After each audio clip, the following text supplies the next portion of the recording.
as the ship was actually tilting, obviously they needed them to be safe. Each one of them had a harness and wires. And of course, those wires had to be removed. I had to remove all those wires.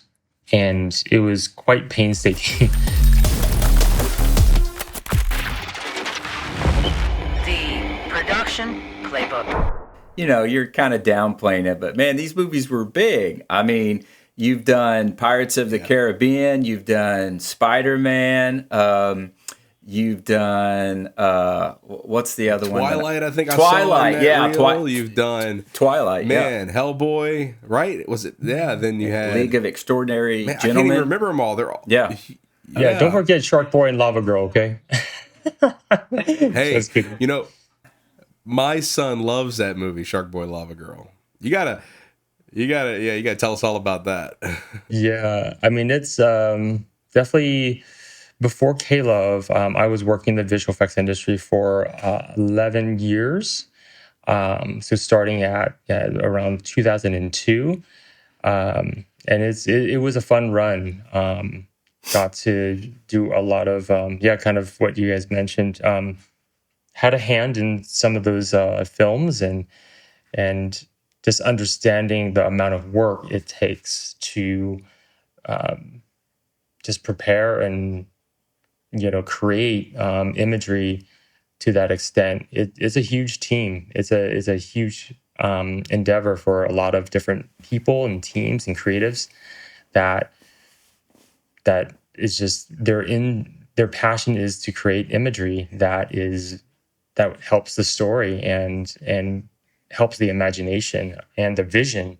How it all started was after high school. I actually was on my way to becoming, my family actually wanted me to become a doctor. And so I was heading towards that path of being in the medical field. And it was a great run until I got a wake up call during my first year in college. And so I switched schools and switched majors, and I went to the Academy of Art University in San Francisco, and did my 4 years there, and then got my first job in film a few months after graduating. So that was a great transition. It wasn't the smoothest, but it was a great transition. And also, I want to note that my uncle Ron was a big influence as well. He was very supportive of my my new endeavor into film, and with his support too, and he's been a great one of the reasons why I ended up being here in film too. So that was the start of it. That's where I got my first credit. Yeah. So at K-Love, I am a data asset manager. I am managing all the content that comes into K-Love. I hold the vault keys to a lot of this content that we capture. I've been doing it for 2 years now, and it's been great. So just a lot of things to manage from the past. K-Love has been around for 40 years, so there's a lot of content there. And we've been capturing a lot of new content. Of course, we'll touch on a little bit with Virgin Birth, that being one of my side projects. And it's been great to do visual effects for them and to use some of the skills I've acquired throughout my time in the visual effects industry. So yeah, doing some movie magic on the side. And so that's kind of the recent stuff that's been going on. Let's talk about Twilight, man. That was such a phenomenon back in the day, man. Tell us who reached out to you, and tell us the scope and scale of that project when they asked you to come aboard. Yeah, and so Twilight was a film, obviously, that had vampires and werewolves, right? If you kill her, you kill me.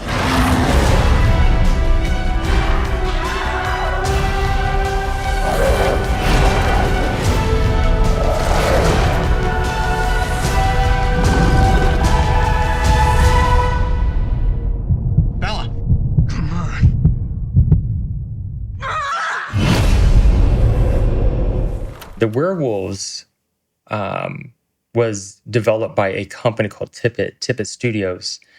The great Phil Tippett. He worked with George Lucas back in the days of Star Wars and Jurassic Park and animatronics. So that's his company. It's located in Berkeley, California, and they were mainly in charge of the werewolves because they were really good with creating characters that had fur and they're phenomenal in compositing and visual effects. But I actually got an opportunity to work with them as a roto and paint artist. It was a series of different projects that I've worked on that they eventually found out about what I did. And so they needed a lot of that because there's a lot of wire removal that was needed, a lot of cleanup, because a lot of the props on set was there for the actors, and they had to be removed eventually and replaced with wolves and characters and all that. So so it was a great opportunity to just kind of work with the talent there. It seems like, we have so many tools now that we didn't have back then. So when you would have been working on, if I'm not mistaken, the Twilight you worked on kind of came out at a time where like Andrew Kramer with Video Copilot was still making tutorials, right? So, like that kind of goes, if anybody out there knows that reference. But you said you did a lot of object removal, and I'm sure a lot of that had to do with motion tracking.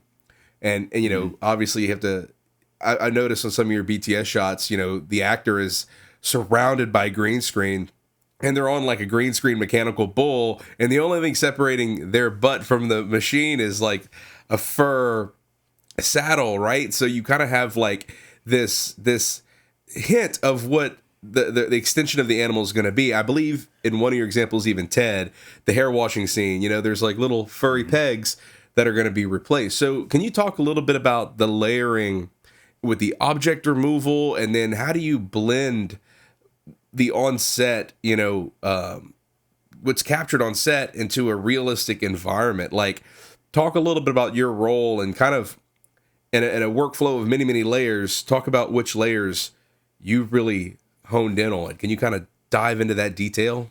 Sure. Yeah, it's really working closely with the compositors.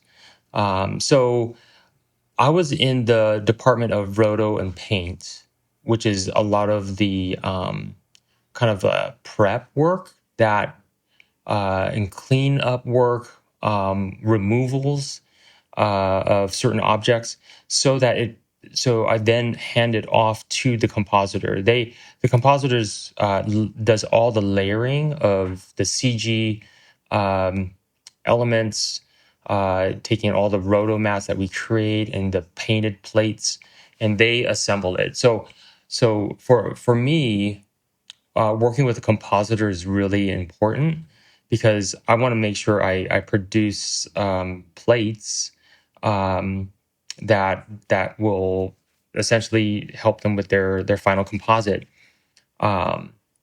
So talking about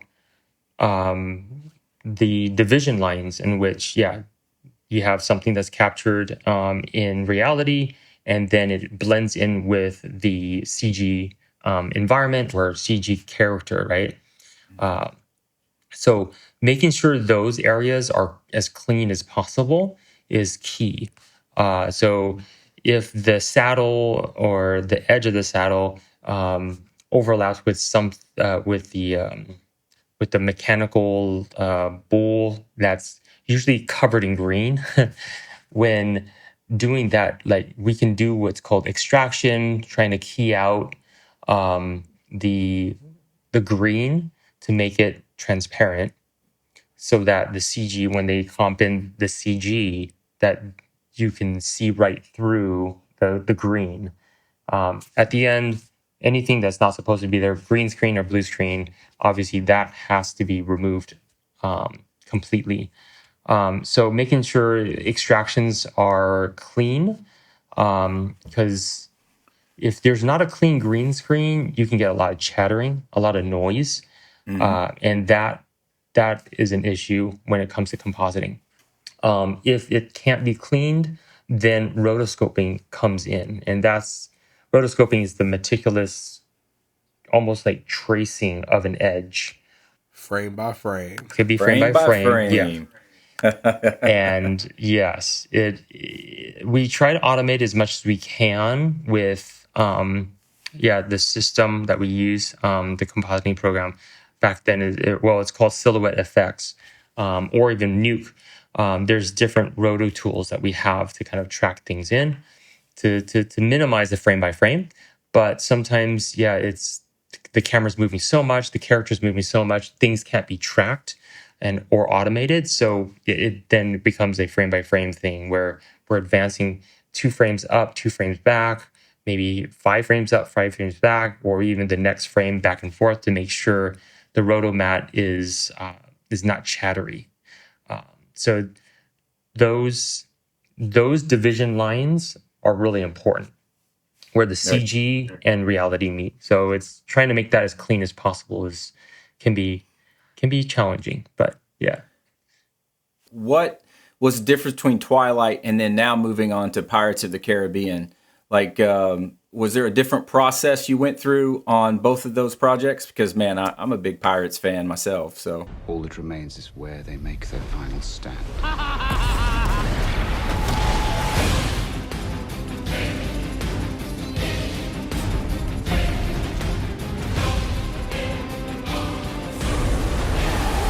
Will you marry me? I don't think now's the best time!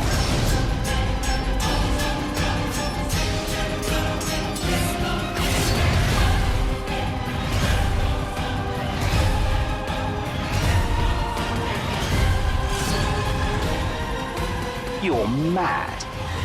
If I wasn't, this would probably never work.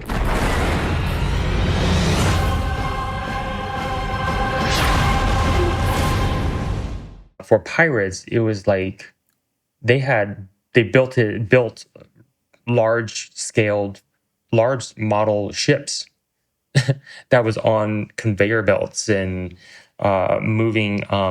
They actually had people step onto decks like a real pirate ship in a green screen room, and it was just rocking back and forth. I mean, yeah, if you have that kind of money and that kind of budget, it's just they will throw everything at it. One big scene that I worked on was where you had probably about 24 actors trying to rock the ship. In the story, in the movie, it's like they're running back and forth on the ship, and it's making the ship rock so that they can flip it over. And so that scene, it was shot in blue screen, and the actors were running back and forth. But as the ship was actually tilting, obviously they needed them to be safe, right? Any stunt doubles, there's some safety. Then, so they had each one of them had a harness and wires to kind of keep them safe. And of course, those wires had to be removed at the end for all the other elements for the finished shot. And so I had to remove all those wires, and it was quite painstaking. It was weeks on end just on that one Frame shot. by frame. And yeah, a lot of painting, a lot of rotoing, and stuff like that. Dive into that.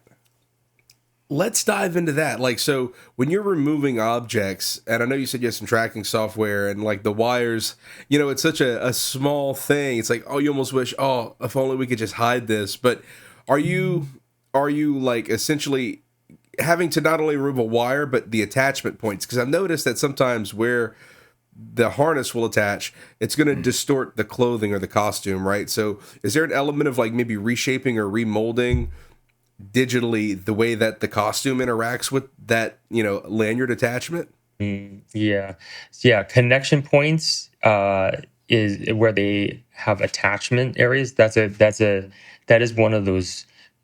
It could be quite challenging to fix in post. because you're replacing background, because if they got wires attached in front, you had to remove the wire, but then you created a transparency over their chest. You have to replace the costume. So what is that layering like? Are you kind of like mirroring it a little bit, where it's like, hey, these pixels around it, can we mirror them and kind of fill it in artificially? Or are you in some senses like almost remodeling costumes? I guess that's one of my biggest questions. I've always wondered, how does that process work? Right. That's totally right. In terms of removing something, you can remove it easily, but then you have a hole, right? If you have a hole, then it's like, oh, that's not going to look great. So there are methods where you would have to paint new elements in the scene. So yeah, if there's a harness in front of someone's on someone's torso area, removing it is one thing, but then you have to replace it with their shirt or the pattern in the shirt, and that involves like either you paint in a new shirt and you track that in. If it's a shirt, it could be a nightmare, because of course with shirts it doesn't move like a block. It bends, it folds, it has shadows. So you will have to kind of morph things in. If they're wearing if they're wearing something that is more solid, it is like a shield or something of that sort, that's a little easier in a sense, where then it's a rigid body. It's not something that's organic. And then, there's all these things. There's also proximity. If it's right up at the camera, then you have less room for error. If it's a hero shot, then you really have to be very particular to it. If it's further away, then it's like, then there's things that you can get away with. But yeah, so that is correct in terms of, if you need to remove something, you have to replace it. And to get it, you either paint something in from scratch, or if the on-set supervisor, the VFX soup, is, thinks into post, then they would actually take a picture, provide any elements that they would take pictures or capture it on set, so that they can hand it off to someone in post.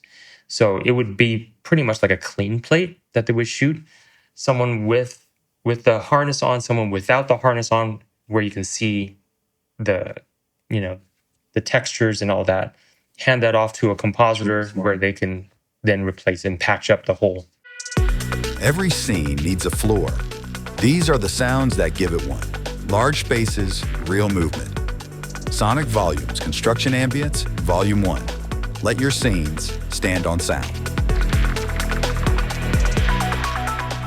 So you're going from like an environment where you are surrounded by a team of professionals, and you have department heads and support at every turn, and then we switch gears to a project like you're doing, like some of the projects you're doing now, which you're freelance. And correct me if I'm wrong, but on Virgin Birth, where we worked with you, you're kind of like the one-man band here in some of the visual effects. And I know they're not so daunting and require so much removal and stuff, but there is a lot of elements and layering to this, right? So you actually did some heavy lifting here. Can you kind of talk about your role with Virgin Birth, and correct me if I'm wrong, but you were flying solo on that. You're a one-man department, is that right?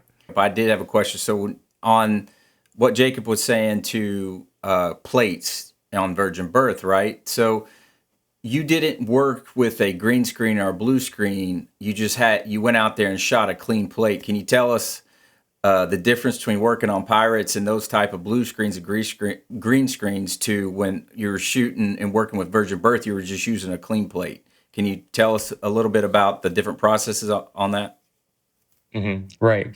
So blue screen, green screen, they're very effective. The main thing with blue screen, green screen is that either you need a lot of it, so you need coverage, which means sometimes green screens can be like sides of a building, right? Mm-hmm. If you have a budget for that, that's awesome, right? And if you have a team that can actually move a green screen around, that is more power to you. But of course, with a certain limited budget, we only had so much resources. One, secondly, to light a blue screen or green screen can be very time consuming. If you light it well, it works phenomenal. If you don't light it well, and the green or blue screen is like not one solid color, then it can become a nightmare in post, where it's all roto. Even if there's a blue screen there or a green screen, if it's like not the right shade and the computer can't extract it, then you're gonna have to go in and roto it. So all these caveats of using blue screen, green screen, there's risk in it. And then there's another thing of blue screen or green screen spill. Any spill that bounces off of the fabric onto the actor or subject, then you have to then remove that. So you can do it in a way where there is no spill. That's one thing I was really concerned about. I don't want any spill because I don't want to fix anything in the back in post. Secondly, if you are going to film something in clean plate, you get the lighting of the environment. Green screen, blue screen is good in a sense where if you know your lighting really well and you can create it in post, great. But that can be very intensive to duplicate or replicate. When I'm shooting clean plates, it's like I'm getting the elements I need to recomposite the elements, but they have matched lighting. Because in to make something look real, obviously it's like matching the lighting is crucial. If one subject is in one type of lighting or the light placement is different, then you're compositing into another scene. Those lighting, if the lighting doesn't match, it doesn't look real. And the cool thing is that I was able to be on set too. So I was able to find areas where it's like, oh, watch out for this, or do this, or don't do this. Shoot at this angle, or capture this clean plate like this. So I was already thinking of post. Most of the time when I'm working with, especially in VFX, in the industry, we get the plates already shot. There's sometimes a VFX soup on, on set. That's awesome. But if there isn't, then it becomes it can be a nightmare in post-production. So, Jeremy, let's talk about your perspective on this, because you've got such a unique point of view. I mean, you've seen the industry kind of like at the height of its heyday, right? Up until recently, there's been a lot of changes. Everybody's kind of feeling it, right? Like the rumbling before the earthquake in the industry. What's going to happen? Like, is it a big one or a little one? So coming from that perspective of knowing what the heyday was and seeing it now, man, what do you think for people in your shoes who are maybe just starting out, somebody who's like, hey, I want to get into visual effects, I want to get into this, or somebody who has been in it, or whatever, where do you see this all going, your department, this whole world of visual effects? What is the biggest threat? What are the biggest maybe unrecognized benefits? Like, what are we looking like? What's the future looking like? So back in the day, I mean, it was, I felt it was the heyday where before Marvel really hit. I mean, Marvel was great, but it was just film was more. It was more story based. It felt like it less of just visual effects. It was story based, and visual effects was there to support the story, and I loved it. It was so cool because when, at least from my perspective as a visual effects artist, is as long as I provide the effects and people get to enjoy the story, that's when, like, hey, I did my job. When they're not focused on the visual effects, when it's like, oh, I didn't even know that you you removed a wire or you added this object or whatever, and people just enjoyed it, right? People just enjoy the story, the music, and all that. And so, I'll tell you one film that really influenced me in that later. But a lot of these things called tax incentives started happening, and a lot of the VFX work was starting to go overseas, outside of California. A lot of companies went to Canada to film, India, and London, and it was around the time of this one movie called Life of Pi, where it, I mean, it was a phenomenal movie. A lot of blue screen and compositing and a lot of work, and it won like best visual effects, at the Oscars. And then, like a few weeks later, after getting that award, they actually closed their doors. They actually shut down, and a lot of people lost their jobs. A lot of my colleagues and friends back then were just, they unfortunately did not get paid, for the last month that they worked there to finish the film. And yeah, a very sad day. And eventually that was like the downturn where things just started happening, where everyone was just trying to be. I don't know if you guys remember, but it was like this, on social media. Everyone in VFX was like, for solidarity, they would change their avatar to a green screen. It was just, instead of you picture yourself, you see a green square. And like all my friends were doing it, and I mean, I did it for a short while, but it was just to show solidarity of like, hey, we are a community, but things just got turned upside down, and a lot of people unfortunately were not paid, or they were let go. And it turns out that it was just, a lot of visual effects films were, heavy in the visual effects, hired a ton of people, and worked a bunch, and then there was just a bidding war, for projects, and visual effects companies would, easily like underbid so that they would get the job, in this bidding war. And so that's what happened, where companies would start projects, already under budget, and then by the end, when they were trying to deliver, that's when money ran out and people were let go, prematurely. The industry is still in that mix. It's not quite perfect. There's no union. And I think that's one thing that causes the issue to kind of perpetuate. And it's hard to have a union in this worldwide kind of industry. Unfortunately, yeah, it's still going on. So that's one thing, as a new person getting into the industry, just being aware of, a bit more, finding ways to protect yourself is key. Yeah. Getting things on paper, and being aware of the company that you're joining,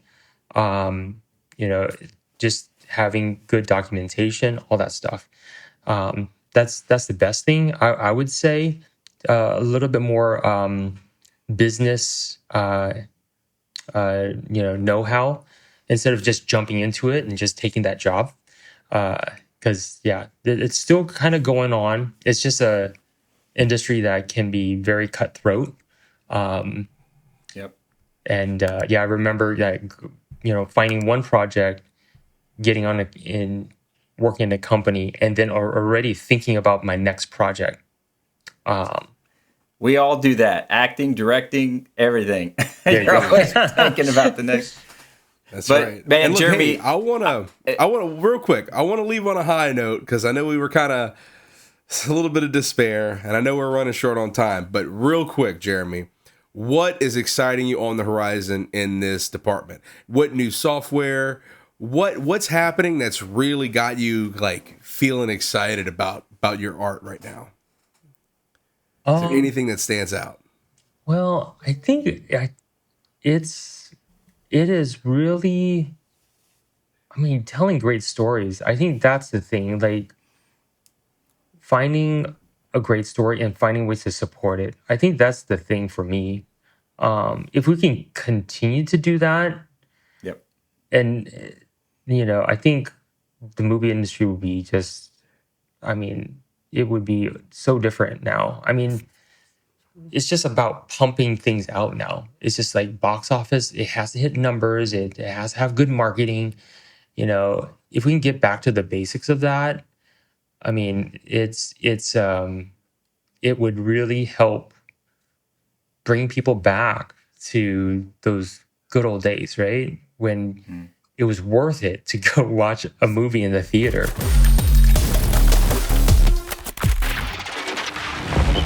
The Production Playbook. Hey guys, thanks for watching the Production Playbook. You can find us wherever you get your podcasts: Apple, Spotify, Amazon, and iHeartRadio. Also, check out Backlot Supply, our store for filmmakers like you, me, all of us. We have digital assets, merch, gifts, and much more. We're adding to it all the time. Check it out when you can. We'll see you on the next podcast.